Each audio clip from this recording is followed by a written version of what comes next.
Guys, today we have got our guest Elianur here from Kyrgyzstan, and today we will be learning about Kyrgyzstan and its culture. But first of all, we will play the national anthem of Kyrgyzstan, and then we will start questioning Elianur about her country and her culture. So stay tuned with us.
All right. So hello, Elianur. How are you?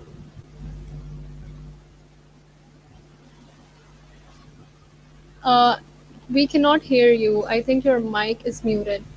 So if you could please unmute yourself. Okay. Hello, I'm good. I'm sorry. Yeah, all good. How are you? I'm fine. I'm doing well. Okay. Welcome to the platform of Global Exchanges, and we are delighted to have you as our guest today. So, we will be talking about your country and culture today. So, first of all, let's begin with the location of your country. Would you please tell us and our viewers where your country is located geographically and in what region is it located? Okay. First of all, I would like to hello everyone, our guests here and our watchers. So uh, I'm very happy that you joined our live stream, and hopefully you will get a lot of new information about my home country. I'm from Kyrgyzstan, or the Kyrgyz Republic. It's a small but beautiful country in Central Asia. It's bordered by Kazakhstan, Uzbekistan, Tajikistan, and China, and it's covered and yeah, it's isolated by mountains. More than 90% of the country are mountains, and that's why it's called Switzerland of the Central Asia. Wow, sounds like your country has got an incredible, beautiful landscape since it is called the Switzerland of Central Asia. Glad to know that. Okay, would you please tell us about the language that is spoken in your country? How many languages are spoken? Are there any different regional languages? And what is the official language spoken in official, setups? And plus, what is the national language of the country? The national languages, actually, we have two languages. One is national, the second one is official. Our national language is Kyrgyz.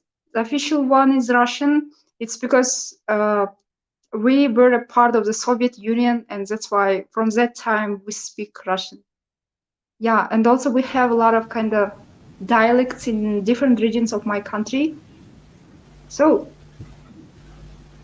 Okay, nice. And how do the dialects vary? Is it just in terms uh, of pronunciation, or do they use different vocabulary or grammatical structures? yeah. Sometimes they use different vocabulary for the same for the same words with the same meaning. Yeah, we have in my home country we have 7 regions, and I guess the 7 regions, each of them have their own dialects, kinda. Yeah, like, but it's very easy to understand each other. But anyway, sometimes we can hear very different words that we never use. Okay, Yeah. would you please name those regions in your country, those 7 regions, and which one do you belong to? Okay. Uh, we have 7 regions, as I said before. Should I name? Yes. Chuy, Isyk-Kul, Nарын, Talas, Jalabad, Osh, and Batken. The smallest one is Batken, and I live in Batken. I'm from here, and like in terms of the dialect, I think the most clear-cut dialects are in the south of my country. The south of my country consists of like 3 regions, and my region, Batken, is also in the south. Yeah. Okay, and would you please tell us about the food in your culture, in your country? What kind of food is eaten? What kind of food dishes do you people have? About food, actually, like talking everything related to our history, I think so. Our ancestors, they used to be the nomad people. They used to have nomadic life, and of course, like um, they were moving from one place to another, and they lived in the mountains and meadows, and that's why they ate a lot of meat, and still we eat a lot of meat with a lot of flour, a lot of different kinds of noodles, and yeah, like a lot of meat. For example, the most favorite dishes are besh barmak. Besh barmak. It means 5 fingers. Uh, yeah, it's a mixture of like noodles and meat. Yeah, it consists of noodles and meat, and it was called besh barmak, 5 fingers, because our ancestors used to eat this dish with 5 fingers, without no spoons, no forks, and so. And I think our food sometimes they are similar. Some of them are really similar with the food of Kazakh people and maybe with Uzbek people, because we are also in Central Asia. Yeah, and do you guys use a lot of spices in your cuisine? Like over here in South Asia, we use a lot of spices in our foods. Do you guys do that?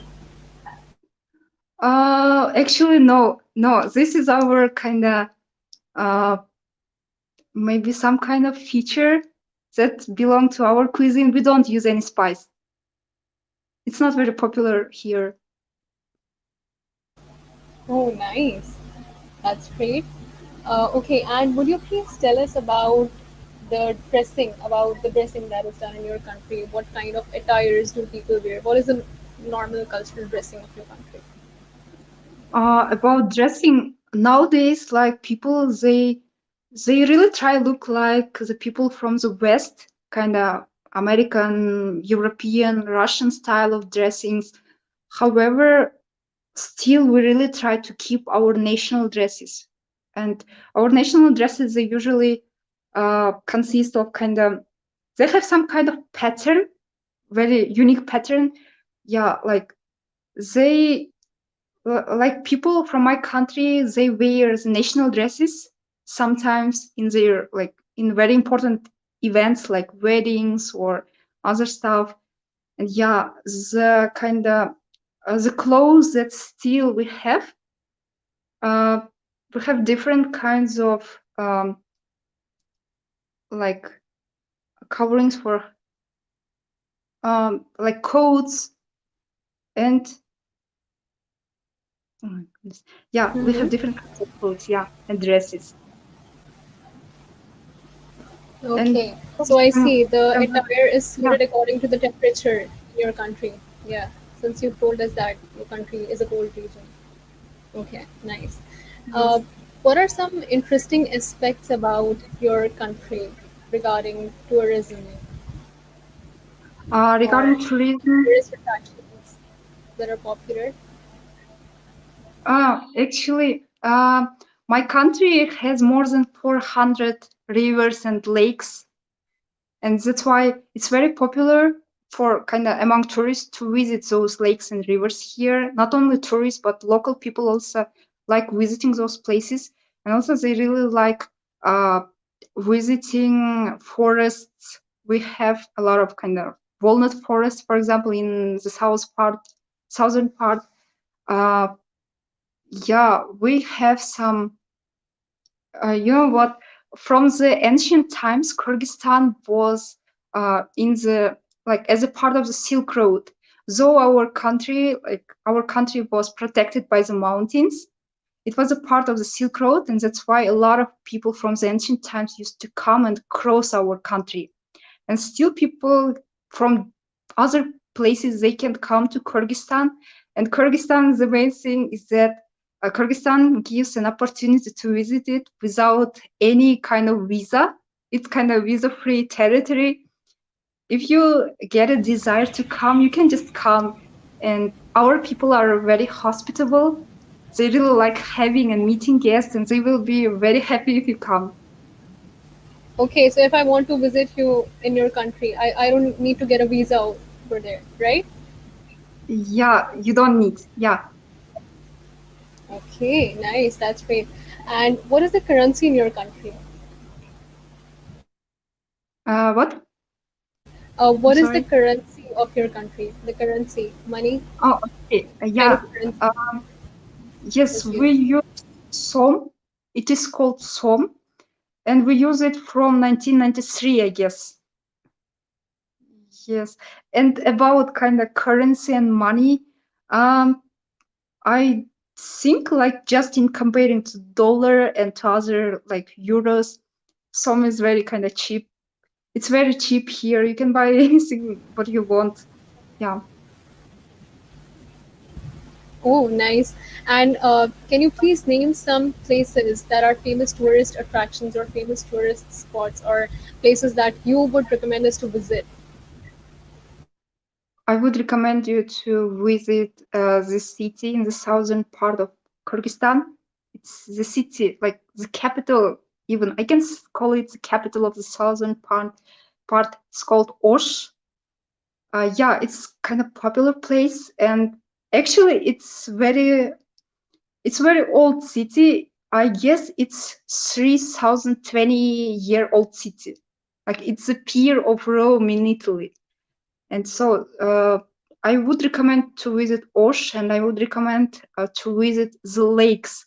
The most famous lakes in Kyrgyzstan are Issyk, like yeah, it's very popular place for tourists and for locals. Issyk, Songkol, yeah, Songkol, Sarıçelek, and those walnut forests. Yes, actually, we have a lot of places to visit in here. However, you just need to get time and to visit them. Yes, true, Yeah. true about that. And okay, coming to the sports, what kind of games and sports are popular in Kyrgyzstan? What kind of sports do people play over there?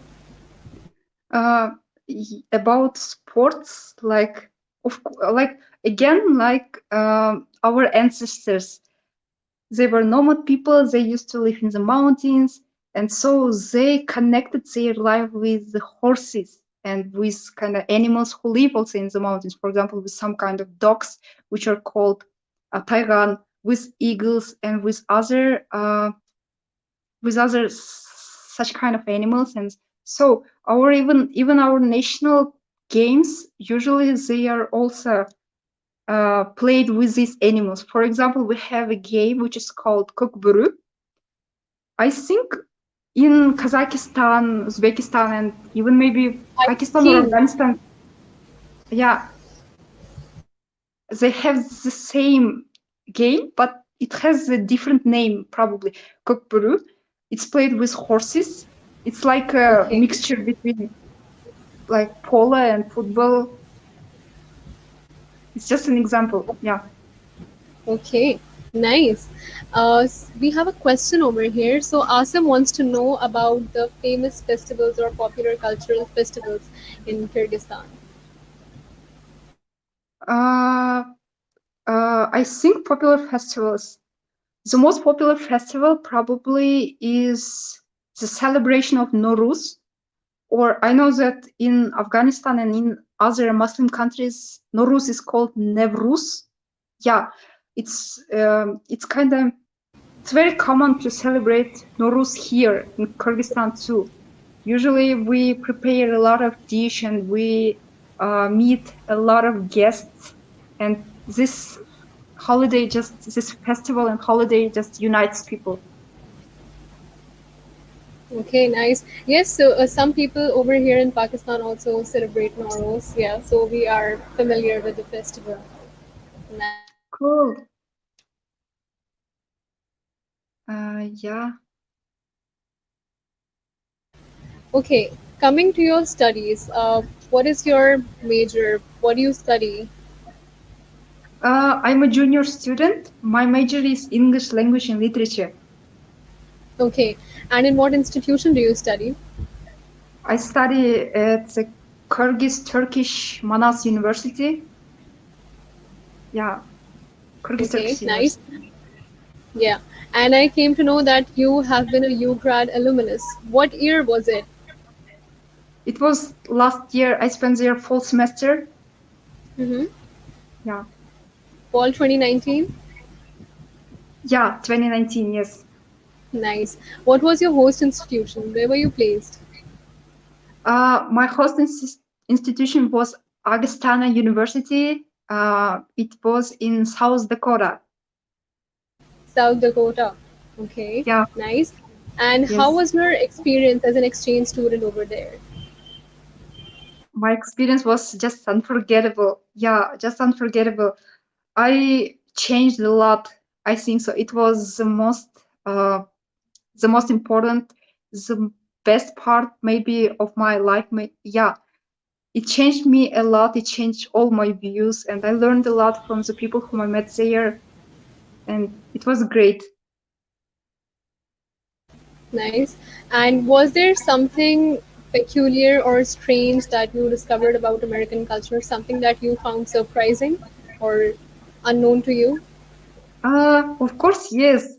For example, before visiting US, America, I used to watch a lot of different movies, and in those movies, usually I saw so many fat people with overweight, with extra weight, who were eating hamburgers and pizza, but in reality, and I thought that all Americans are fat, but in reality, they are not. Like, I mean, at university, for example, there were so many people who were taking care of their body shapes, of their health. They were eating only healthy food, and they were drinking so much water.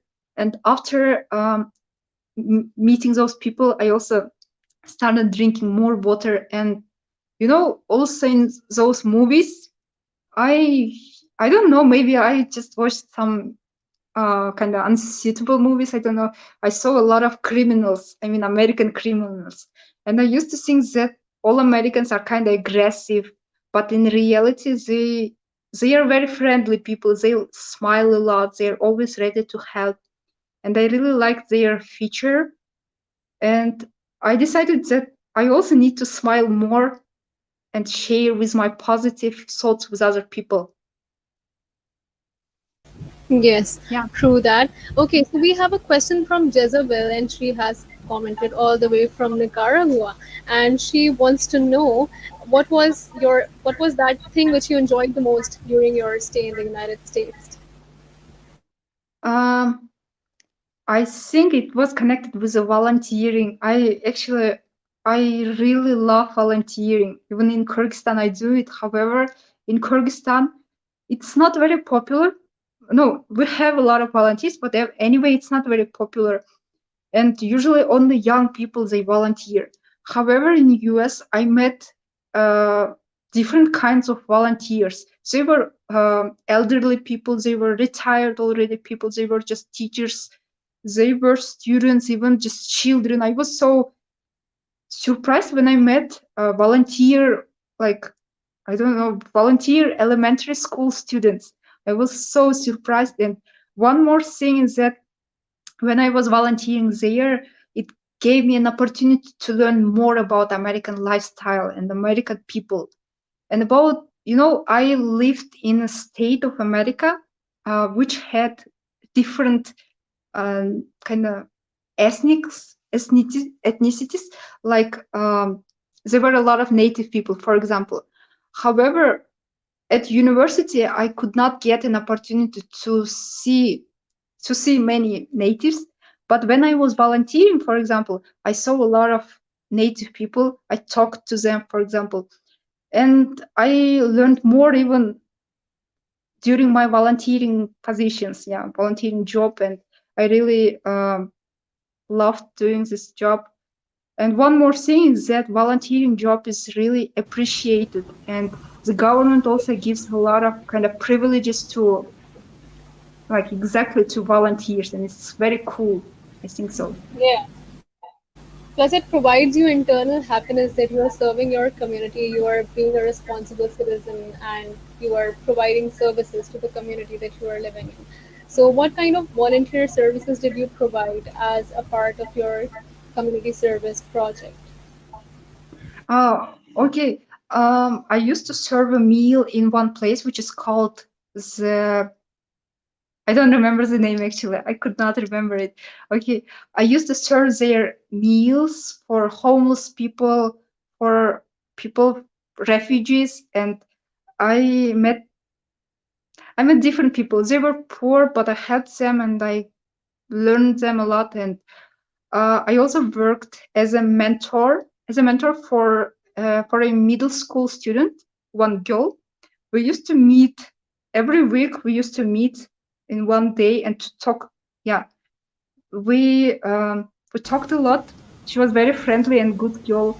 I used to volunteer also in a students club. There were so many students clubs that gave me chances to volunteer, and I enjoyed it. Nice. Okay. And how was your experience of campus life in the United States as an exchange student over there? Yeah, it's very interesting question actually, because I really love the campus life. For example, in Kyrgyzstan, here at my university, we have students who are enjoying this life at university. But some students, they don't live at the dormitories, for example. They don't kind of feel the atmosphere of university sometimes. However, in US, there are more students who live in the dormitories who are really involved into the life at their university. And there are so many events at university. For example, in one day, there can be more than 10 events in one small university. I was so surprised.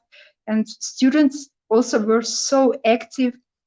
Yeah, and they were not only the best ones at studying, also they were good at like social activities.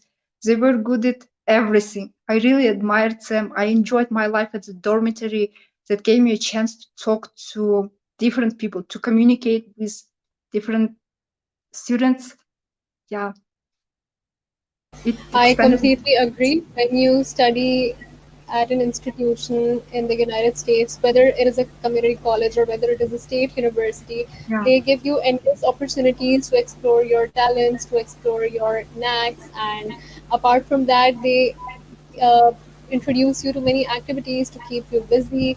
They keep on planning and organizing events, fun things like watching movie in the theater, just to keep yourself busy so that the students at the dormitories, especially, they don't feel homesick. Yes, especially like new international students, they really feel homesick. They actually there were some students even who cried. It was so uh, it was so bad when they cried to see them how they were crying. However, like the events at university, they really helped helped us to. kind of to adapt better. I was so happy. One more thing is that like students at university, they usually, I think they need to feel that they are young, they are full of energy, and those activities and events, they really make us to feel it. Yeah. Okay.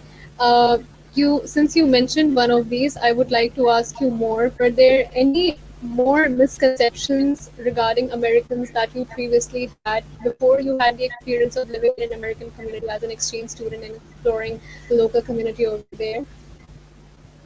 Uh, yeah, I can recall one more. For example, just again from the movies, I used to see from the movies like teenagers, teenagers and their parents who did not have any idea about, for example, about family and about core values. Yeah, usually in movies, American people, they don't even know what is family, for example. But when I was in US, I had a host family first of all, but then I got to know the families of my friends, and I saw that family is also very kind of uh, precious for them too. They they also value this family building and this kind of institution of the society. They also value and they do everything in order to keep it. However, because of the movies, we got everything in a wrong way. Yeah, but in reality, it's different. Yeah, true that. Since we just talked about the misconceptions you had regarding American culture, would you like to share, or do you think there are any misconceptions or stereotypes about Kyrgyzstan and its culture? And would you like to clarify them or justify them maybe? Uh, uh, yes, actually, yes, it happened last year. It was uh, it was a bad experience for me. I met one. He was not a professor. He was just a kind of teacher at university, at my host university. At the time when we met, there were some kind of political conflicts in my country, and he knew about it, and he started asking me about those politicians. And yeah, and I think he thought that all our people involved in politics, for example, he asked me about it. It was his, I think he just got us wrong. We are not very kind of involved in politics. We are the same, just the same as Americans people. We also like living in peace, in harmony, and we are friendly. As I said before, we're hospitable. Just sometimes, I think some kind of media, social media, some news, such kind of things, they really show us in a worse manner, in a worse way, and that's why other people can get everything wrong. However, in reality, yeah, everything is different, is totally different.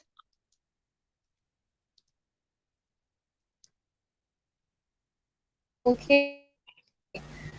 Since you have talked about the tourism aspects of your country, if we were to visit Kyrgyzstan someday, so would you like to give us some sort of no to do list that you're not supposed to do this in Kyrgyzstan or something, things which are perceived as awkward or maybe strange if done in your country, certain norms, something like that? Mm, I uh, Actually, it's also very kind of interesting, but now I cannot recall. However, one interesting fact about our people, about Kyrgyz people, uh, when like Kyrgyz people are tea drinkers, they drink a lot. Like they drink tea a lot. Even in summer, they drink very hot tea, very hot, and they do it in order to keep their health. And if someone, it's just a kind of tradition, I think so. I don't know, we do it unconsciously. If you go to Kyrgyzstan and if some Kyrgyz people, some Kyrgyz man invites you to drink a cup of tea, it means that he Hmm. or she is going to have a lunch or have something to bite with you, not just a tree. Tea, I mean. Oh, I see.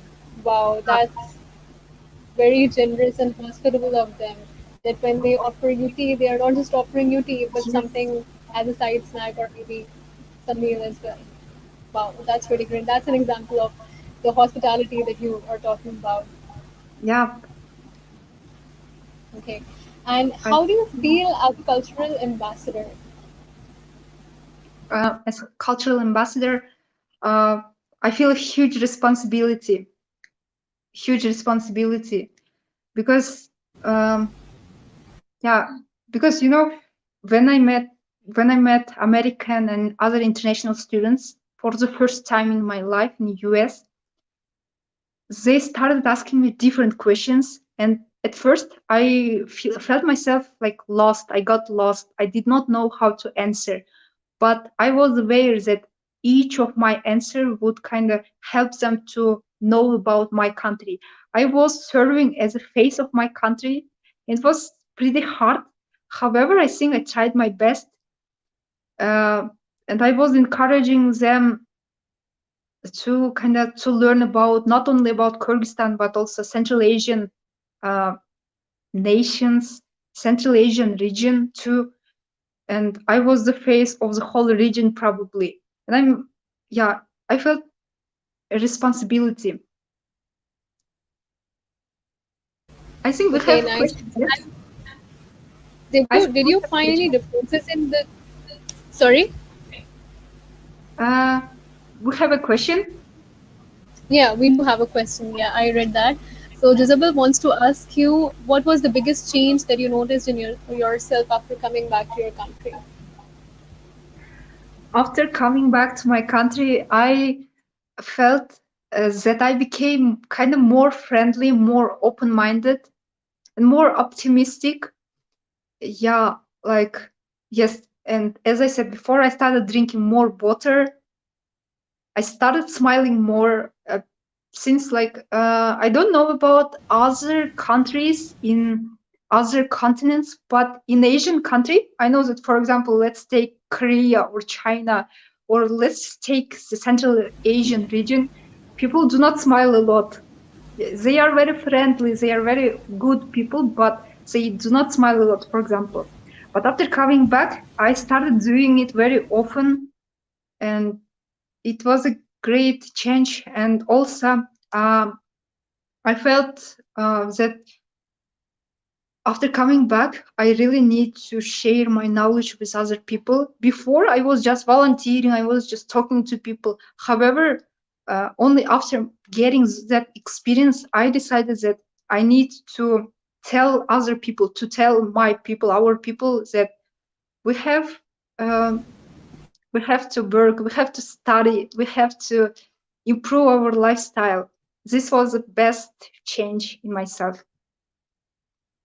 Nice. What was the biggest cultural shock that you got when you went to US as an exchange student? The biggest cultural shock. Okay, my biggest cultural shock was connected. Actually, I had two. I had two. The first one was connected again with water. I do not really like it, but it's kind of it is existing thing. American people, they drink water always with ice. Yeah, always cold water. I don't know. I all my friends did it, and I was really surprised why do they do it. Even in December when it was really cold, they used to drink water with ice. I was so shocked at first. And yeah, the second cultural shock was connected with not only American but both students. I mean, the students, how they used to come to the classes at the university. For example, in my country, we cannot just come to the class in in kind of in the clothes that we wear at home, Mm-hmm. or Casual yeah, for clothing. example, yes. But American students, for example, they used to come to class in pajamas and other stuff, and even like I was taking history class. For a couple of times, I saw how students were were bringing with themselves like plates with um, with kind of porridge or something, with some kind of food. They were just eating at the same time listening to the professor, and I was so surprised. For example, in Kyrgyzstan, we cannot afford uh, ourselves to do it. However, I kind of liked the way how they feel themselves very kind of free. I really liked it. Yeah. Since you lived over there, spent an entire semester, got accommodated into the environment over there. So when you came back, did you experience any reverse cultural shocks? And if you experienced any, what were they? Um, yeah, I experienced it. It was related to my university. To my university, as I said already about it. Like we are not very involved in the life at university. We do not feel it. We just go to classes and that's all. We just come back home and that's it. Yeah, I did not like this way of studying, and then I got new goals for myself. I saw some kind of drawbacks in students' life here in Kyrgyzstan, and I decided that in future I need to become a person who will be able to change this system and this style of education and life. Nice. That's great. That's a wonderful motivation for you to begin with. Okay, so we have a question. Muhammad Salim wants you to explain more about Nowruz. Maybe he wants to find out if you people celebrate it in some different way. So can you please go into a bit more detail about the festival and especially Nowruz? Special Nowruz. Yeah, at Norus, yes, I said that we have guests, we prepare a lot of dish, and also we prepare the common traditional dish of Norus is called sumulok. It's made of wheat and it's made of wheat, yeah. And I don't actually know the recipe of it, but this dish is cooked during the one night, probably one evening and one night. Uh, and we gather a lot of people, more than 50, 60 sometimes, and all of them cook one dish in a very big kettle, and they play music, they dance together, they sing, they just entertain together, and it's very cool holiday. Yeah, and regarding the festivals, actually I can recall one more like festival holiday. We have one thing that we wear on our head. I mean, not females, but men. Men. It's called kalpak. Kalpak. We have the day of this part of clothes. It's March 5th. March 5th, and all men they wear this kalpak on their head. They put on their head, and they just I don't know. It's kind of it's a maybe it's a sign that they love their traditions and culture, their history. They do it. Hmm? Okay, great. Did you find any significant difference between gender interactions in your country as compared to those in US? Could you repeat your question, please? Like when you see gender interactions, people from the opposite gender interacting with each other, or people from similar gender interacting with each other, did you find any differences between gender interactions in the United States as compared to gender interactions in Kyrgyzstan? Are the norms Mhm. different? Of course, yes. We have a very What kind of clear. difference did you experience? I can. You know what? I got a feeling in US. I got a feeling that as if all people, Americans and international people, students, they were treating me in the way like uh, they just forgot that I was a girl. For example, they just forgot that I was a girl. They treated me like just a person. for example, and I really liked how they treated me. They were asking me different questions, and they were not looking at my gender.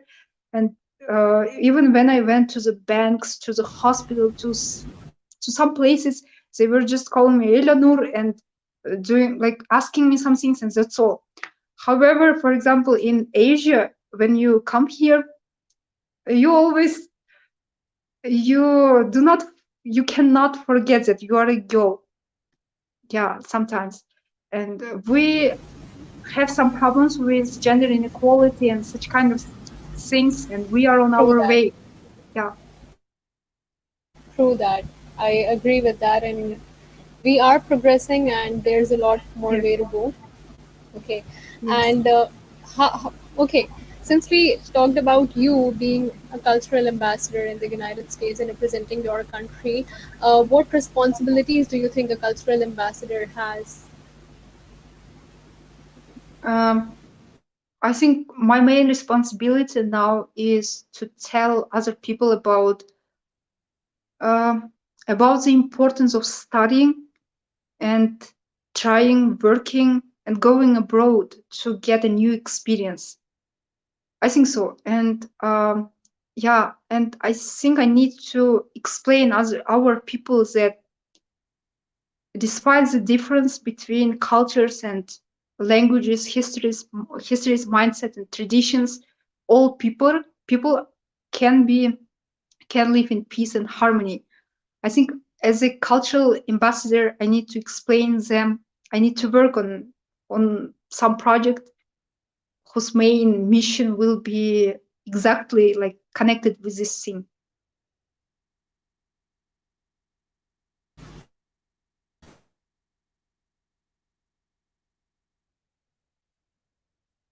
Ah,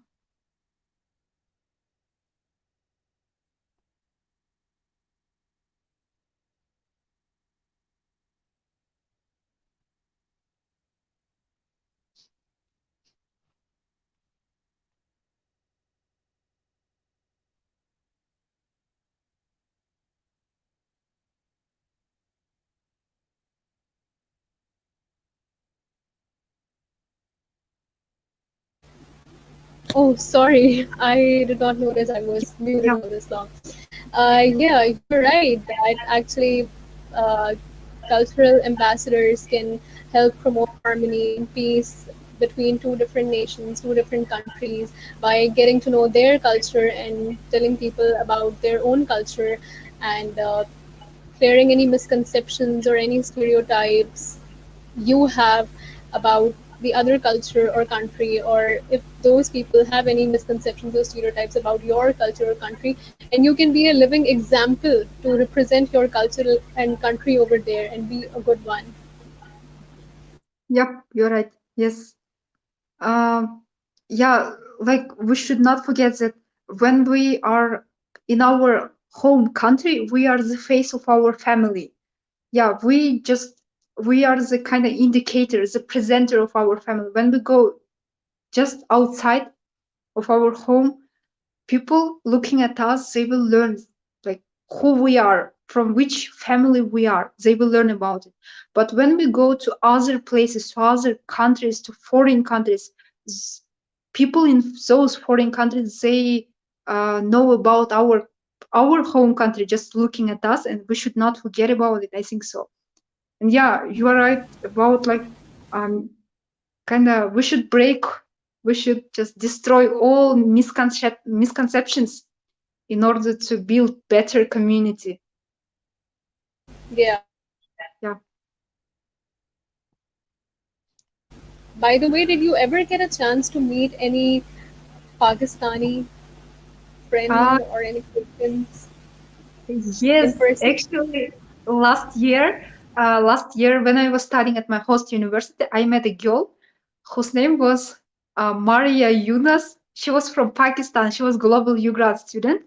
She became one of my best friends actually. She was so nice girl. And yeah, and like she gave a presentation about Pakistan at university, and I learned some things, and I was amazed by the beauty of your country. Thank And you. yeah, I really got the desire to visit Pakistan, and even Yes, you're more than yeah, welcome. You're more than welcome. You now know us. You can be our guest. You can come to here. You can come over here in Pakistan, and we will be glad to host you over here. yeah. Thank You you so should much. visit us someday. Yeah. So just to emphasize on the importance of being a cultural ambassador, what was your perception or information regarding Pakistan before you met Maria and after you met her and attended her country presentation? Uh, how did it change your perspective or your knowledge about Pakistan? Just to signify the importance of, just to highlight the significance and importance of being a cultural ambassador. Um, before meetings at Gulf, for example, I again because of the media, I used to think that in Pakistan there is some kind of conflicts, like political conflicts, I guess. So conflicts between countries, I guess so. And I had, I never had an idea, any wish to visit your country, for example. But my friend, she showed us a lot of pictures of very beautiful places, and I did not see any war, any conflict, any fightings in those pictures. I was amazed. I was very surprised. And also Yes. one more thing, I guess my friend was from one American university there, and she told me about her university. She told me about the system of education in Pakistan, and I started thinking that the system of Pakistan kind of is very good. She told me about your prime minister, Amir Khan. Yes, no, Imran Khan, yes. Imran Khan. I'm sorry. She was, I don't know, she really admired him, and she told us about him. Yeah, he's a very powerful and very nice, wise man. Yes, he's a very good role model. Yeah. And by the way, let me tell you, Pakistani people are also very hospitable. So if you visit us over here anytime soon, we would be glad to host you over here, and you will be overwhelmed by the generosity and hospitality of Pakistani people over here, especially towards foreign tourists. Thank you so much. I would be very happy to visit your country. Thank you. Okay, so while wrapping up the session, I would like to ask you, do you have any message to give to our viewers regarding the importance of cultural exchange programs or any message in general? Yeah, exchange programs. I think uh, all students, no matter university or school students, I think they need to at least to try to take part in exchange programs. Exchange programs, they usually give an opportunity to visit a foreign country.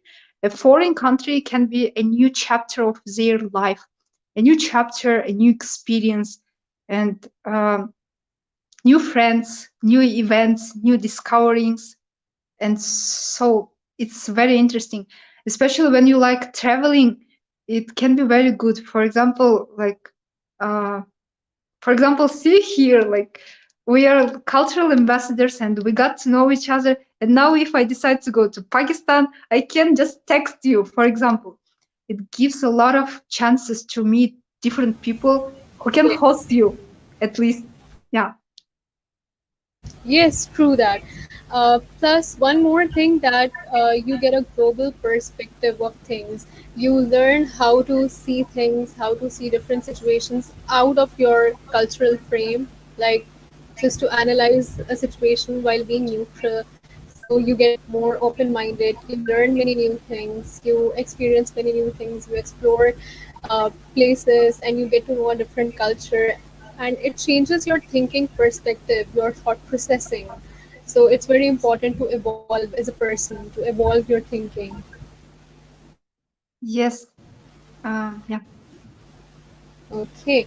Well, Eleanor, it was a great session with you. I had a nice talk with you. We learned some things about your country and culture, and then meanwhile, we were learning about your experience as an exchange student. And now we are wrapping up the session. It's a wrap, and we are going to play a short documentary at the end of the session. So I would like the viewers to stay tuned with us and watch this documentary, please.